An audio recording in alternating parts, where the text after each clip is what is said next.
Stop scrolling for a second. మీ video work అవ్వట్లేదా? Then problem might not be your cuts, it's your colours. This is colour psychology. Audience మీ video చూసేటప్పుడు ఏం feel అవ్వాలన్నది మీరు చూస్ చేసే colours పైన depend అయి ఉంటుంది.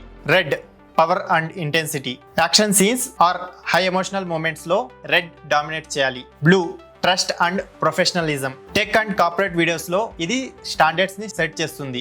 Yellow, energy and happiness. Vlogs or fun videos లో పాజిటివ్ వైబ్ కోసం yellow is the perfect choice. Green, nature and growth. Finance or health related content లో green is the best option. Black and white, luxury and minimalism. Premium brand films are clean modern looks కి ఈ combination వాడండి. Effective editing అంటే కేవలం cuts మాత్రమే కాదు, it's about matching colours with emotions. Next time colour grading చేసేటప్పుడు focus on the mood, not just the look. I hope ఈ tips మీ ఎడిటింగ్ ప్రాసెస్ ని చేంజ్ చేస్తాయి. ట్రై చేయండి. ఇలాంటి మరిన్ని యూస్ఫుల్ ఇన్సైట్స్ కోసం మా పేజ్ ని ఫాలో అవ్వండి.